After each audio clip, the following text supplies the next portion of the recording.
I chose to become an NRL State of Mind ambassador because I think that it's an important issue that we as an NRL community and as a broader community need to address. And I think that in doing so, it's helped a lot of people already, and you know, hopefully we can, you know, assist anyone that just may need that assistance. And I feel like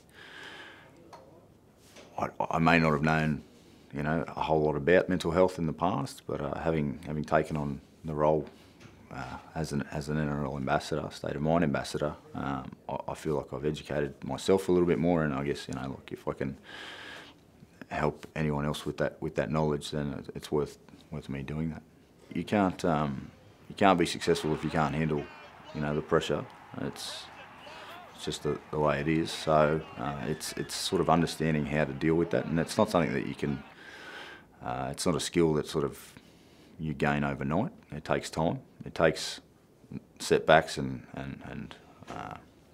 you know, losses, whatever they be, game related or just in life, to sort of build that skill, I guess, with bouncing back. And one of the things we've sort of learnt within the course is that just having that, providing that hope, something to sort of strive for. It doesn't have to be winning the game on the weekend, but just having that in life is something that I think is important. Just because you might look physically tough, you're also mentally tough. There are, you know, that's the unknown really, how someone's feeling on the inside. It's very easy to put a smile on your face and smile for the cameras or do your job as a I guess a sports personality, but no one ever really knows how you're feeling, you know, deep down, and that's something that is that's your right. You don't have to share that, and I think that's perfectly fine as well. This is the thing, on a personal level, I feel like we don't have to sort of get in there and pry to everyone, you know, sort of tell me how you're feeling today. I don't think it's about that. I think it's about just knowing that there are people like the State of Mind ambassadors there, and maybe it's anyone else, you know, who feels like they can look after each other, you know. That's what it's about. 1 and 2 people, but I think that the message there is that it's at some stage in their life. It's not their entire life. So that's a positive message, really, knowing that there's you know, sometimes it leads to suicide, you know, and that's such a permanent solution, and really it's a permanent solution to an issue that's not permanent. It doesn't need to be permanent. So I think that, you know, just education is really the key, and knowing that there is alternatives and there is hope. I know people that have, men and women, and I think it's as you say, 1 in 2. It's hard not to know someone.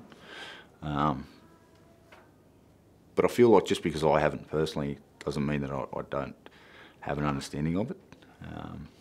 And I feel like just because I haven't personally doesn't mean that I may not be able to help. Certainly had ups and downs with rugby league and setbacks, and it's a trying lifestyle, and it'll really test you out. So as I say, if you can take the lessons you've learnt and pass them on, then do it. There are a lot of professional phone lines that people can call, or professional outlets they can even speak to, but in particular the NRL State of Mind program partners with Lifeline, Kids Helpline.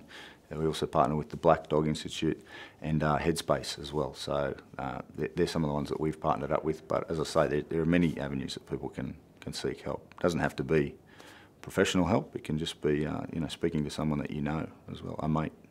As rugby league players, we can sort of have some sort of an influence in this department. I guess that it's your lifestyle and your diet, maintaining a healthy diet, and just making sure that you're keeping active and happy and healthy. You know, they sort of go hand in hand. So that's probably, you know, just keeping active.